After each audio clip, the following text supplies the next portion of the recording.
Excuse me! I take it Mr. Fremenet's condition has stabilized? Of course! I wouldn't have left the infirmary otherwise. I've been expecting those two, but might I inquire as to the purpose of your visit, Miss Sigewinne?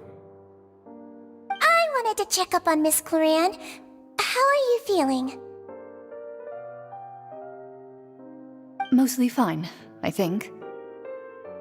If you don't mind, I'd like to perform another quick physical exam. It'll just take a few minutes. All right. Thank you for looking out for me. I'll take my leave for now, then. Well, want to explain yourself, Wriothesley? Of course, but I'm not partial to the word choice of explain. How about enlighten?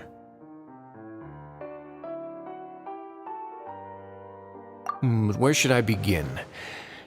How about you start by asking me any questions you have? You can start with whichever one you'd like to get answered the most.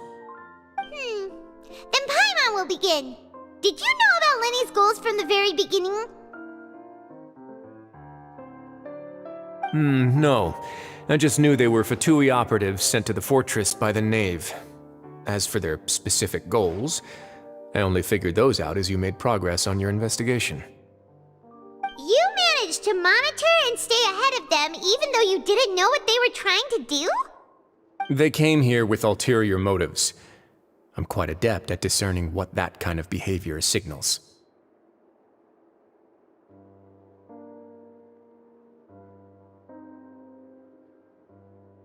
Initially, I thought their goal was just to investigate Child's disappearance.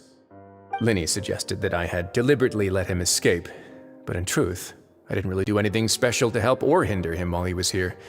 Everything he did, from finding helpers to leaving this place, he did on his own. Of course, it's inevitable that the Knave would make a big deal out of her fellow Harbinger's unexplained disappearance. I'm also quite curious about where that Harbinger went, so I figured I might as well let the Fatui do their own investigative work. All I care about is the answer. So you were hoping Lenny's group would just do your work for you! You make it sound like that's a bad thing. Unfortunately, things didn't go as planned. I assume that Fremenet has told you already, the ratio of primordial seawater around the fortress of Meripede is on the rise. The Forbidden Zone has always been Lenny's target, and you got roped into that investigation after running into him. I began to intervene out of concern for your safety, and also to prevent the fortress from becoming entangled in more irksome matters. Are the rumors true that you're also a former criminal? Now, why would you put it like that? Isn't staying here all day and serving as the manager of the fortress a kind of sentence unto itself? Another form of prison? I just happen to have some support from the rest of the inmates, that's all. Oh, right! Paimon wanted to ask, who invited Cloran down here? Me, of course. I paid her good mora to come down to the fortress for some field work. As a champion duelist, Miss Cloran could be considered to be an independent party.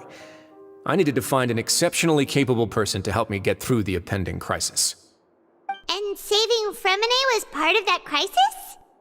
You can think of it like that, yes. Credit where credit is due, that boy is quite adept at diving. Had conditions not been as hostile as they were, he probably would have found the missing Harbinger already. That's not something you should be asking after. Neuvillette only asked you to investigate Child's whereabouts. All I need to prove to you is that the Forbidden Zone had nothing to do with the Harbinger's disappearance. That should be clear now that you've spoken to Fremine. But we've already uncovered that there's something wrong with the infirmary, and we've answered a bunch of questions that you threw at us. Isn't it about time that you answer our last question in return? You make a compelling case. Do you really want to know the answer that badly? Yeah, Paimon really wants to know. Even if the truth may not be pleasant? Follow me.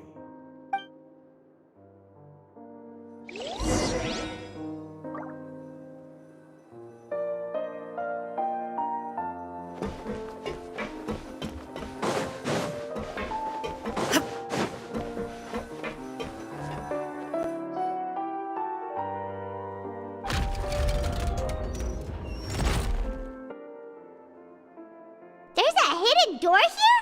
And a whole basement behind it? Huh. You're pretty good at hiding stuff, Wriothesley. It seems you've forgotten just what kind of place the Fortress of Meripede is.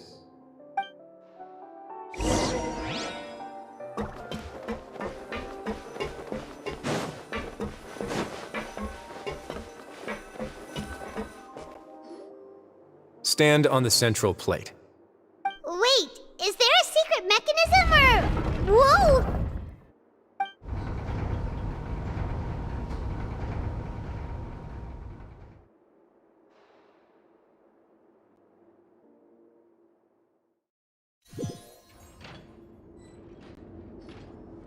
So, this is the Forbidden Zone?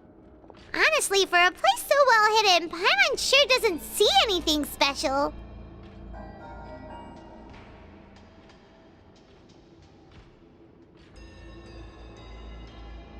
What a huge door! There are 3 such isolation gates in total. Generally speaking, I'm the only one who's allowed to go inside. Hence the name Forbidden Zone. Am I correct to assume you're going to run on back and tell your little Fatui friends everything? Well, Paimon wasn't thinking of keeping anything from them. Well, I'd advise you wait until you've seen the whole truth of this place for yourself before deciding whether or not to tell them.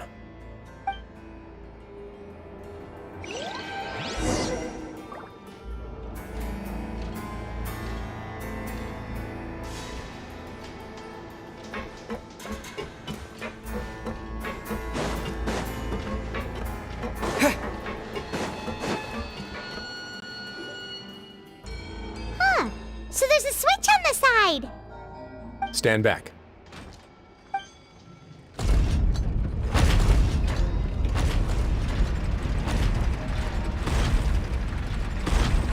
Whoa!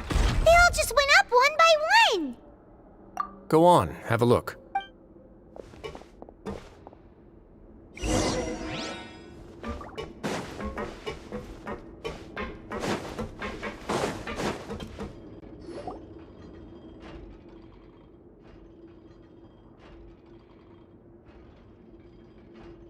I've been interested in what lies beyond that gate ever since I assumed leadership of the Fortress of Meripede. Of course, it would be unwise to recklessly open it, but it'd also be risky and negligent to simply ignore any potential danger that could be behind it. The readings on that dashboard have not budged since the day when I first laid eyes on this place. But over the past year, the needle has crept upwards from its original position, likely because some parameter it's been tracking has changed, if only infinitesimally. Normally I would have ignored it, but I happened to have some free time when I noticed it, so I investigated. Any guesses what the reading could be tracking? Very reasonable guesses. I've considered both of those as well. Unfortunately, our dashboard is tracking something less ordinary. The temperature should vary with weather and climate changes, so for something that rarely shifts, the water pressure is more likely. We ran a few tests to increase the pressure from the outside, but the readings didn't change at all. Later on, a few more possibilities occurred to me, such as a potential connection with the primordial sea. I began to make a few preparations based on that hypothesis. Over the past few days, the needle has moved again. With that, and the symptoms that Fremine displayed after leaving the fortress, I can now confidently conclude that the readings represent the concentration of primordial seawater in the seawater nearby. The concentration of primordial seawater? But we're already under the sea! And that is precisely the problem. We're at the bottom of the sea, and now we're surrounded by toxic seawater. Somehow, primordial seawater got mixed in, and the concentration is steadily rising.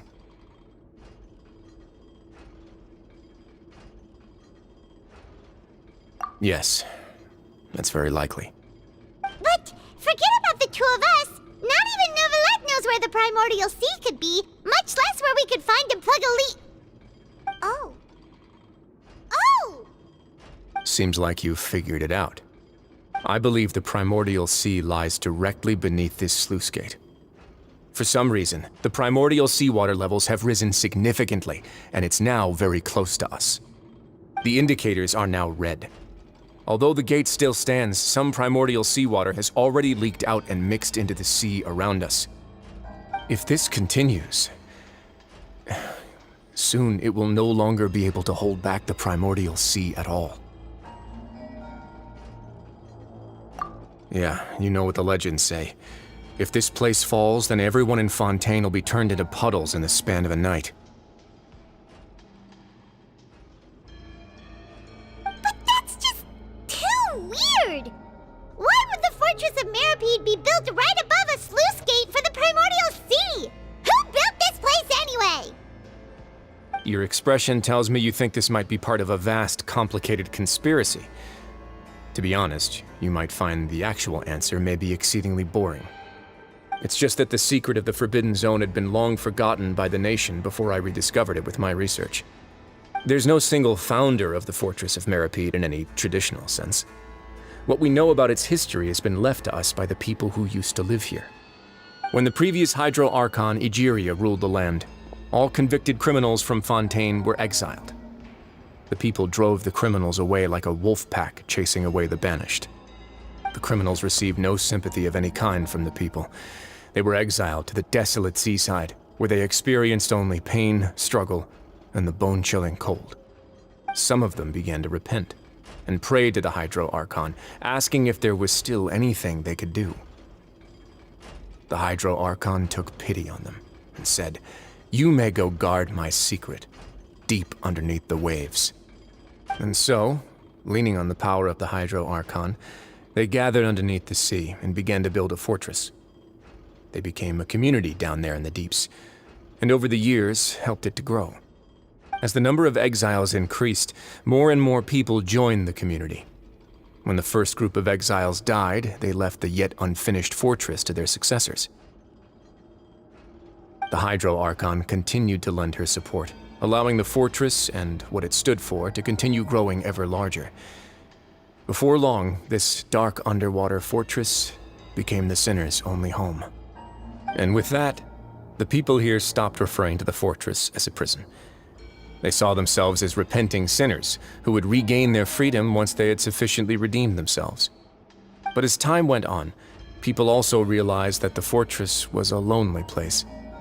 Once they had gotten used to life here, they could no longer feel comfortable living in the overworld. Once they had finished serving their sentences, some people left and some others chose to stay. They'd find some idle position and let their withered souls fade away with the ancient secrets of the past. After many, many centuries, few people still remember the reason for the fortress's founding. Now they just see it as an integral pillar of Fontainian society, as the place where criminals deserve to be sent. Now and again, researchers manage to break one law or another and live out their days in the fortress. I learned all this from an elderly historian. Everyone else just thought he'd made it all up. But now you know every part of that history is true. Indeed. It's just as the prophecy says. If this gate fails, then everyone will be dissolved into the sea.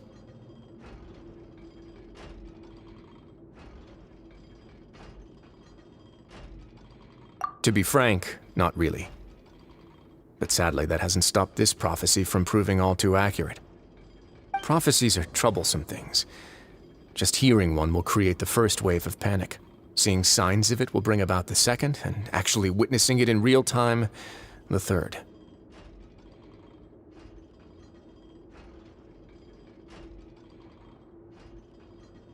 Let's go somewhere else. I want to show you something.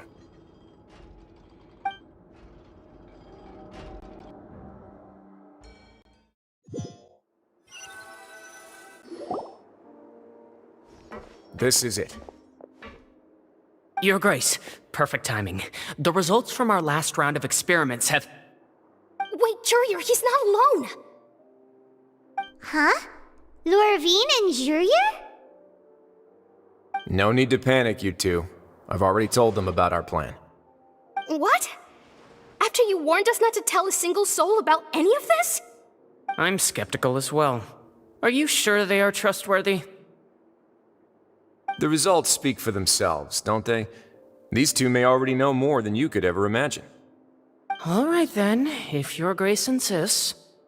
They seem harmless enough, so I'll trust them for now. Well, how about some reintroductions? This is Jurier, one of the highest-ranked researchers from the Fontaine Research Institute. He used to work under Edwin. I trust that you've heard of Edwin? Good. Saves me a bit of time explaining. Edwin's main areas of research were archaeum and gravimeters. As his assistant, Jurier is quite familiar with them as well. I hired him to be my technical consultant. You want to blow up the fortress of Meripede? Ah, what a lovely idea. I'm already imagining it in my head. Gotta admit, I'm tempted as well. Guys, focus! Focus! That taskmaster over there is Miss Lorvine, and is also one of my technical consultants. While Jurier used to be Edwin's assistant, she used to be Jurier's assistant. Ooh, are they together? See, everyone keeps asking this question. Are you too sure you're not a couple and just using your work as a convenient cover? Your Grace, I am not in a relationship with this man!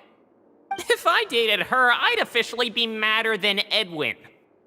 Jeez, forget I said anything then. Follow me. Whoa, there's another door that goes right up. Your constant amazement makes it seem like the fortress can do anything. But Paimon really thinks everything's super cool.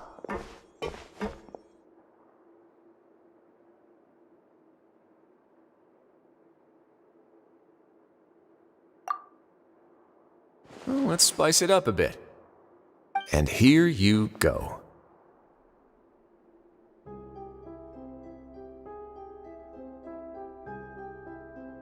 What a huge ship!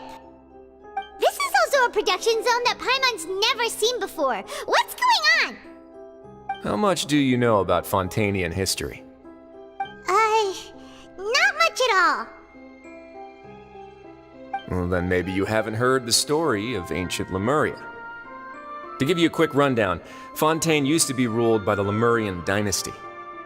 According to legend, the Lemurian king Remus came to this land after being inspired by divine revelation and found the seer Sibila, who had taken on the form of a golden bee. Taking the golden bee with him and riding on a huge ship, the Fortuna, he created his nation above the surging waves. He called his nation Lemuria and used the Fortuna to incessantly search for new tribes and islands, calling on them to join his empire. There's a ship in this story too? Where there's water, there'll be ships. People believe that hope can always be found at the end of a voyage. Do you believe that too? To a point, I think. As you've already seen, I have a whole factory's worth of labor, materials, and technology at my disposal. Certainly can't hurt to give it a try.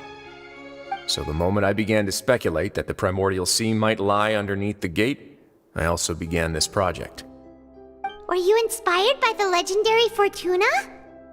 Maybe. Fontainians need something to hold on to cope with the impending disaster.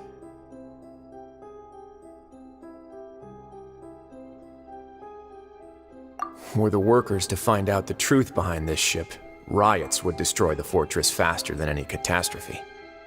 As the fortress's administrator, I'd never make such a reckless call.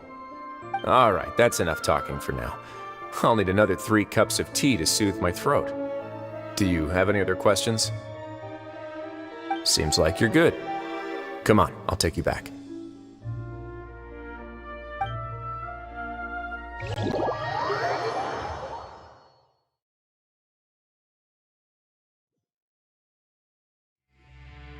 I'll leave you here for now. Oh, thank you so much. No worries. But don't forget, it's up to you whether or not you want to share what you just saw. What you do from here on out will likely affect those 3 as well.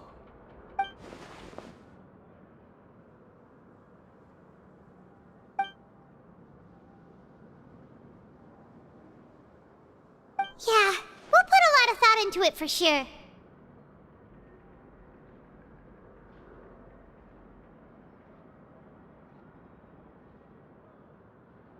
Great.